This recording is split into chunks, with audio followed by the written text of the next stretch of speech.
today I wanted to talk about my own personal experiences with dealing with brain fog, depression, and chronic fatigue. So these are the kind of things that have been recurring in my life since I can remember, especially the fatigue and brain fog. I even had the symptoms as a kid.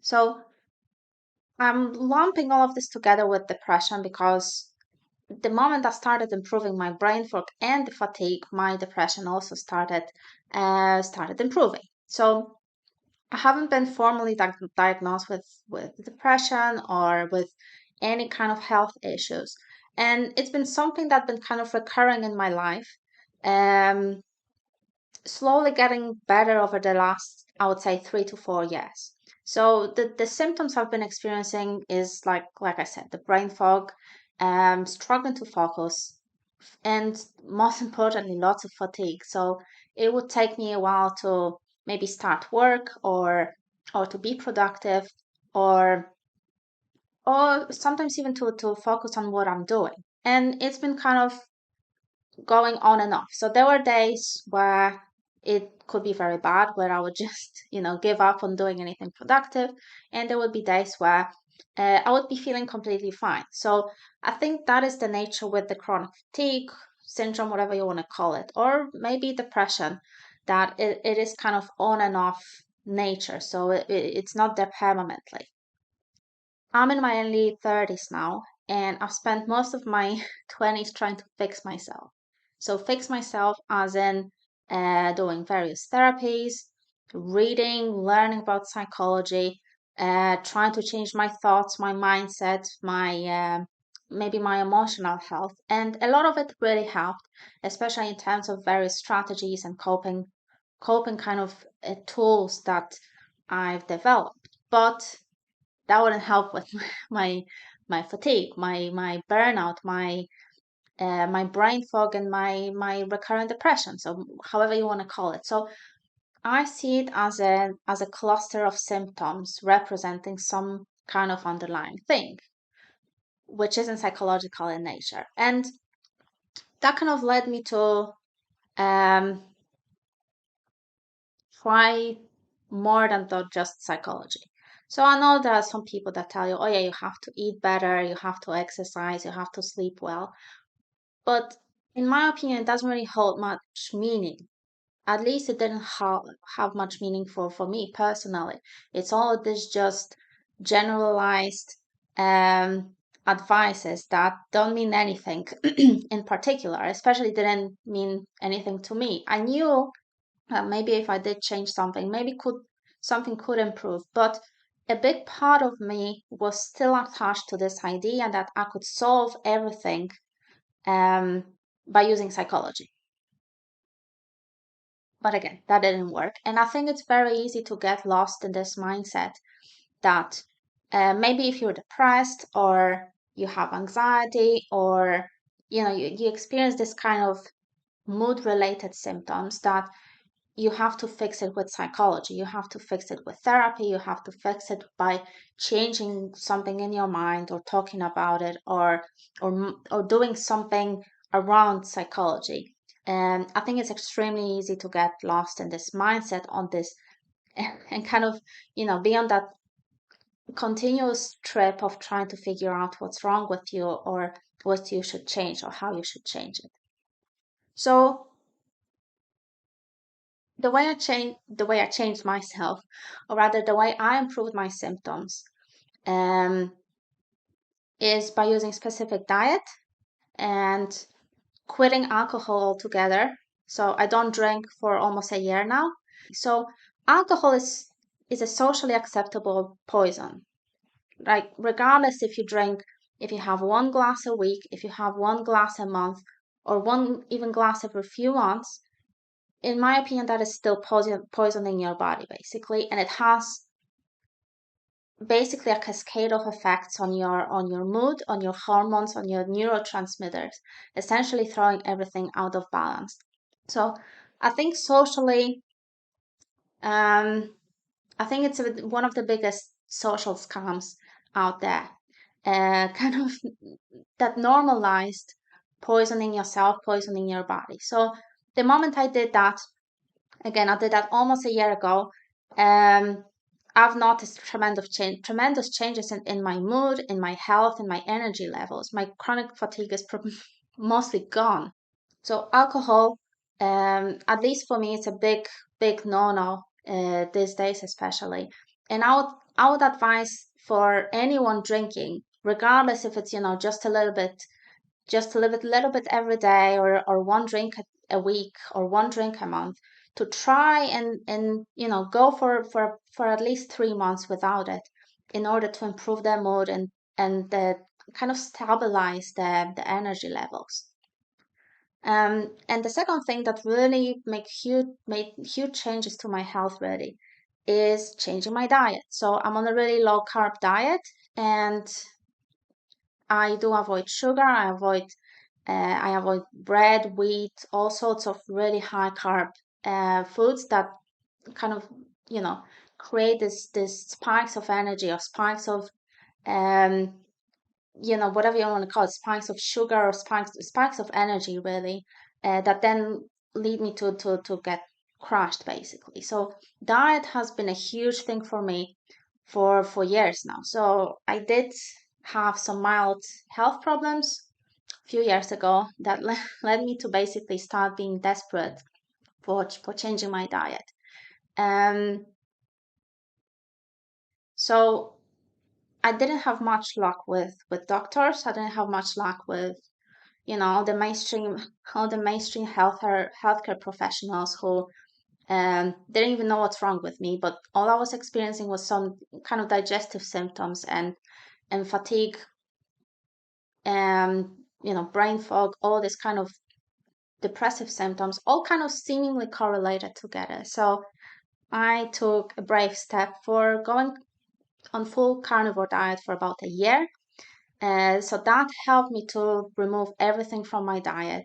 And then I started reintroducing different foods and started testing how I'm feeling uh, in terms of energy levels and maybe my mood as well. So that's been one of the greatest things I've done for myself, really. Um, I'm not, advocating that, you have to do a carnivore diet to do that reset. Like, maybe there are other diets that would allow you to do that. But um, when I was on that diet, I've been feeling great. The reason I wanted to introduce different foods is because, and let's say I'm not disciplined enough to keep eating just one type of food, just one type of meat, and I'm also questioning um, whether it is really healthy to stay on this kind of diet for longer times. So once I started introducing all these foods, I did discover that I am food intolerant. I don't tolerate certain foods. Certain foods make me not only give me physical symptoms, but most importantly, give me this kind of maybe um, fatigue problems and brain fog problems for at least few days, if not a week, after eating certain food. So that made me really question um, my whole life in terms of my diet, because if I've been eating foods that are causing me fatigue and the brain fog and the depression throughout my life, and then I'm doing all the psychological therapies and whatnot, then something doesn't really adds up. And my point is that it's very easy to get lost on the within psychology and trying to fix everything about yourself from the psychological point of view. But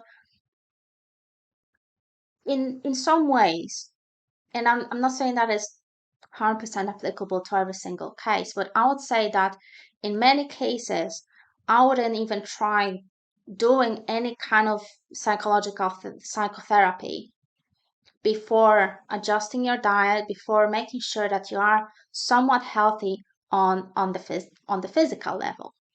Although I can see that you could say that, oh, but I'm not disciplined enough, that I do have this maybe psychological problems that prevent me from sticking to certain diet, you know or prevent me from quitting alcohol. But if that's the case, then you have some kind of different problem than just some psychological or personality disorder issues, or anything like that. So I thought I would share my story. I would share this story to maybe encourage other people to evaluate their own situation and how they could improve their well-being. That, psychology is not the only way that could actually help you with psychology, paradoxically, that could help you with your moods, with your depression, with your anxiety. But a lot of it has to do with the health of your gut, the health of your diet, and many other things in your life, like, of course, how active you are, or how much sleep you get. So all these little things, they add up. But in my own kind of pyramids of needs, let's say that the most important thing for me is my diet and what I'm injecting in my body, in ingesting. So, right now, like I said, I'm completely avoiding all sorts of processed foods. I don't eat foods from packages, or if there are any ingredients that I don't really recognize, or I don't understand what they mean, kind of thing. So I'm talking about all this artificial um, stuff that they put in packaged foods. Basically, I don't eat it. I do have cheat days. I do have days where I'm just gonna load up on sugar, because why not? But these are kind of under control. These are not regular, um regular habits, let's say, regular days in my life where I just do it all the time. And I know that, with the what you could call the standard American diet, this is something that most people eat regularly. They eat the packaged food, the foods they maybe they prepare quickly in the oven, or microwave. And and I think most of the health problems are the result of such diets, where it's become normalized again. It's become normalized to eat all this sugar and all these processed foods, breads, wheats, grains, all sorts of things that are not very healthy, in my opinion, and are not very, um, let's say, friendly with at least my own health. I'm not saying that, you can't eat it, you shouldn't be eating it at all, but maybe finding the right ratio of things, or ratio of different foods that is working for you personally. So avoiding this kind of idea that there is this one universal diet that is working perfectly for everyone. I think it's one BS, basically. But it's about your own quest, and it's about your own journey of finding out what works for you, and how different foods make you feel, and how they affect your health. And lastly, of course, because of my own personal experiences, I do encourage you to explore your own relationship with alcohol. I know it's, like I said, it's been extremely normalized to drink this alcohol, especially in a social setting. Like, it's something that became completely ingrained within our culture, our Western culture. But I don't think it's entirely good for us. I don't think it's entirely good for our gut health, if you like to call it.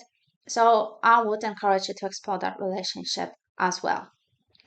Well, that's been my little account of my own personal experiences with health. Right now, like I said, my fatigue is pretty much gone. My brain focus is gone, and my energy levels are consistent throughout the day. Um, I don't feel like, I need to go to sleep all the time. And most importantly, my depression symptoms are pretty much gone. I don't really get depressed. It doesn't mean I don't get sad, or it doesn't mean that I don't get, maybe tired, or a little bit demotivated, or discouraged. Like, I still obviously experience all these different emotions and different states, but I don't have this chronic depressive symptoms as I used to have, years ago. So I hope you can find some kind of inspiration in that. And if you do have any questions, I'm here to answer them. Just a little disclaimer, I am not a dietitian. I am not a nutritionist. Like I said, I don't know what the perfect diet is. I don't know what is objectively healthy, whatever you want to call it. But my own personal journey into this diet and how it influences my mental health made me realize that it is a personal journey for each and every one of you. So It is a matter of finding the right ratios and finding the right foods that are working for you.